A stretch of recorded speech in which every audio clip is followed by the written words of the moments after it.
के साथ किया गया उसकी मैं शदीद मज़म्मत करता हूँ। पाकिस्तान में इस वक्त एक अजीबोगरीब माहौल है जिसमें हम तमाम लोग एक खौफ और दहशत की साए में ज़िंदगी गुजार रहे हैं। बड़ी बदकिस्मती की बात है कि पाकिस्तान को आज जब 75-76 साल के बाद भी हम यही देख रहे हैं कि हम अभी तक एक आज़ाद मुल्क कायम नहीं कर सके और हम एक ग़ुलामों की तरह जो है वो ज़िंदगियाँ यहाँ पे बसर हो रही हैं। और यही वजह है कि सिस्टम्स के ऊपर एतमाद ख़त्म हो चुके हैं। जो लोग यहाँ से पाकिस्तान से जा सकते हैं, रेस लगी हुई है पाकिस्तान से बाहर जाने की। 25 करोड़ का मुल्क है।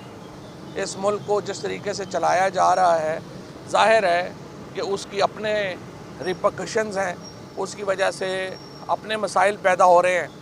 हुकूमत चूँकि फॉर्म 47 के ऊपर आई है, इनका मसला ये है कि ये रोज़ाना अपनी सर्वाइवल की लड़ाई लड़ते हैं।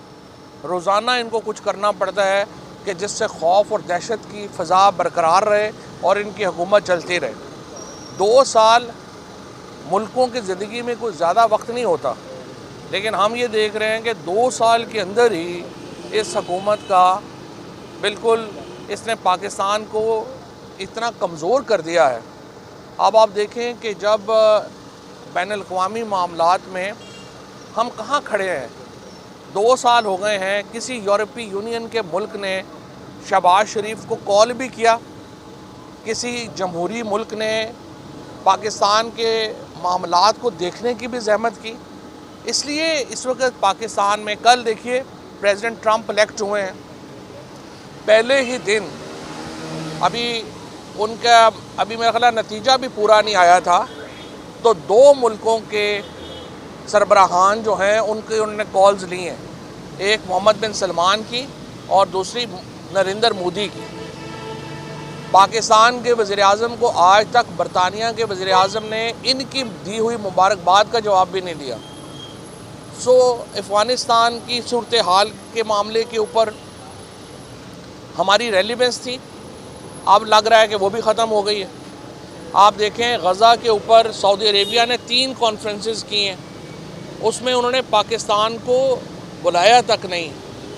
बाकी जो दुनिया के इश्यूज़ हैं पाकिस्तान उनमें बिल्कुल साइड लाइन हो चुका है।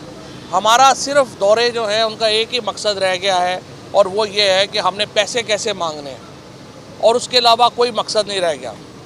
इमरान खान को आपने जिस तरह से जेल में रखा हुआ है, पूरी दुनिया अक़वाम मुत्तहिदा उसके ऊपर अपने तशवीश का इजहार कर चुकी है और आलमी राय आमा इस वक्त ये समझती है कि पाकिस्तान में जमहूरियत नहीं है।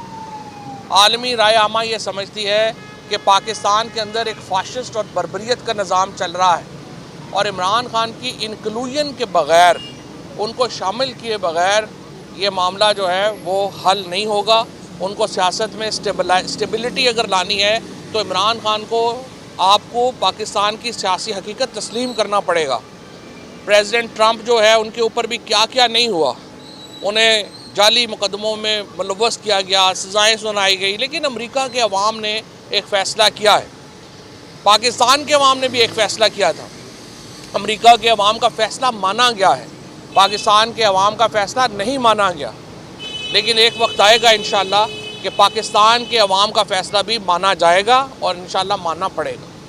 एक तरफ तो पीटीआई की तरफ से कहा जाता है कि ये फॉर्म 47 की हुकूमत है, इनको हम नहीं मानते और इस इलेक्शन को नहीं मानते। दूसरी तरफ जो स्टैंडिंग कमेटी के चेयरमैन लोग बन रहे हैं तो वो उसको उन्होंने कबूल नहीं कर लिया। जब पाकिस्तान के आज़ादी की जदोजहद चल रही थी तो जवाहरलाल नेहरू, गांधी जी, कायद-ए-आज़म मोहम्मद अली जिन्ना, ये सारे अंग्रेज़ों के फ़ॉरेन ऑक्यूपेशन के ख़िलाफ़ थे। लेकिन जो कमेटीज़ बनती थी, जो गोल मेज़ कॉन्फ्रेंसेस होती थी, उनमें ये लीडर शामिल होते थे। आपने सिस्टम के अंदर रह के भी लड़ना होता है, सिस्टम के बाहर रह के भी लड़ना होता है। लेकिन मसला ये नहीं है कि हुकूमत का ये ट्रंप की रिहाई के बाद उन्होंने आके कोई यहाँ पे जेलें ही तोड़ देनी है। ट्रंप से क्या उम्मीद हम करते हैं? ट्रंप से हम उम्मीद करते हैं कि जो पाकिस्तान की इंटरनेशनल बैनुल-अक़वामी ज़िम्मेदारियाँ हैं, फंडामेंटल राइट्स को लेके, राइट्स हमारे आइन के ऊपर अमल दरामद को लेके, उसके ऊपर जो आलमी एक रिस्पॉन्सिबिलिटीज़ हैं पाकिस्तान की, वो पाकिस्तान पूरी करे। और जो भी शख्स दुनिया में पाकिस्तान के अवाम के हकूक़ के लिए खड़ा हो, हमें तो उसका शुक्रिया अदा करना चाहिए। पेशी का क्या बना आज का? पेशी का अभी इनको भी नहीं पता कि हमने क्या किया है। तो जो ही प्रोसिक्यूशन को पता चल जाएगा कि आखिर हमने जुर्म क्या किया है, तो वो फिर हमें बताएंगे। जब हमें बताएंगे तो फिर हम उनको भी आगे जवाब दे देंगे। अभी तो आपस में बहस कर रहे हैं कि आखिर इन्होंने किया क्या। अच्छा फवाद चौधरी साहब, पहले आपने ये कहा था कि अमेरिका ने साजिश की है। अमेरिका के अंदर भी डिफरेंट ग्रुप्स हैं।